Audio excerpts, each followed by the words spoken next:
नमस्कार। आकाशवाणी जयपुर अजमेर से प्रस्तुत हैं प्रादेशिक समाचार।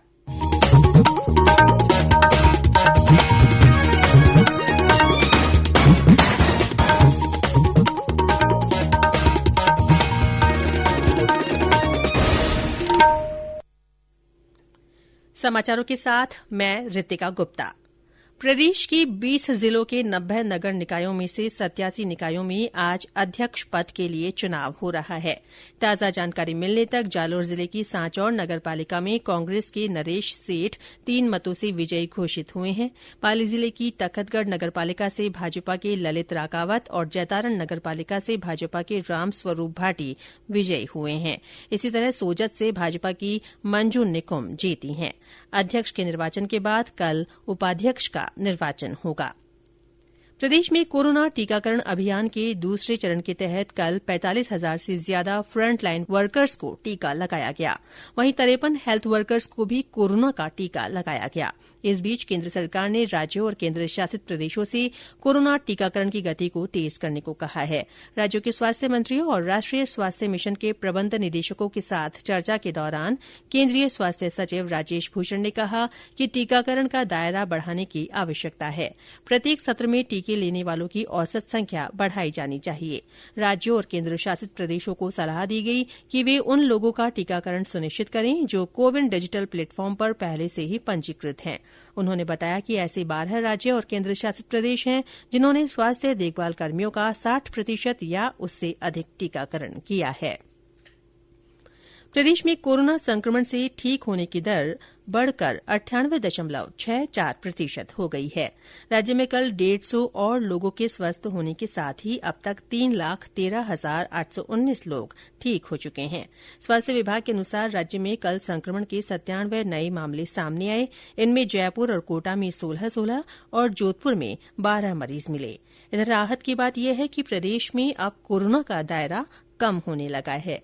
राज्य के 4 जिलों चूरू, झुंझुनूं, सवाईमाधोपुर और टोंक में कोई भी सक्रिय मामला नहीं बचा है। यहां पिछले कई दिनों से नया संक्रमित व्यक्ति भी नहीं मिला है। इधर देश में भी कोरोना से ठीक होने वालों की दर बढ़कर 97.19% हो गई है। प्रदेश के विभिन्न जिलों में पक्षियों की हो रही असामान्य मौतों का सिलसिला अब कम हो गया है। राज्य में कल 14 पक्षियों की मृत्यु होने के साथ ही अब तक 7,459 पक्षियों की मृत्यु हो चुकी है। पशुपालन विभाग की ओर से जारी रिपोर्ट के अनुसार कल विभिन्न जिलों में 8 कौवे, 3 कबूतर, 1 मोर और 2 अन्य पक्षियों की मृत्यु हुई है।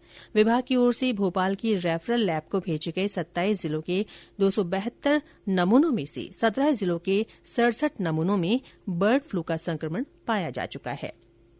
भारत और अमेरिका के बीच कल से महाजन फील्ड फायरिंग रेंज में संयुक्त सैन्य युद्धाभ्यास शुरू होगा। इसके लिए अमेरिकी सैनिकों का दल श्रीगंगानगर के सूरतगढ़ पहुंचा। 2004 में शुरू हुए भारत अमेरिका द्विपक्षीय अभ्यासों की श्रृंखला में एक्सरसाइज युद्धाभ्यास 20 16वां संस्करण है। संयुक्त अभ्यास का पिछला संस्करण सिएटल, संयुक्त राज्य अमेरिका में आयोजित किया गया था। यह द्विपक्षीय युद्धाभ्यास संयुक्त राष्ट्र के जनादेश के तहत रेगिस्तानी इलाके की पृष्ठभूमि में काउंटर टेररिज्म ऑपरेशन पर ध्यान केंद्रित करेगा। अजमेर में सूफी संत ख्वाजा मोइनुद्दीन हसन चिश्ती के 809वें उर्स की कल औपचारिक शुरूआत होगी।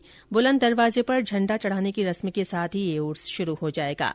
राज्य सरकार की ओर से कोरोना से बचाव के लिए जारी की गई नई गाइडलाइन के तहत उर्स में शामिल होने वाले जायरीन को ऑनलाइन रजिस्ट्रेशन करवाना अनिवार्य होगा। इसके लिए जिला प्रशासन ने ऐप और वेबसाइट लॉन्च की है।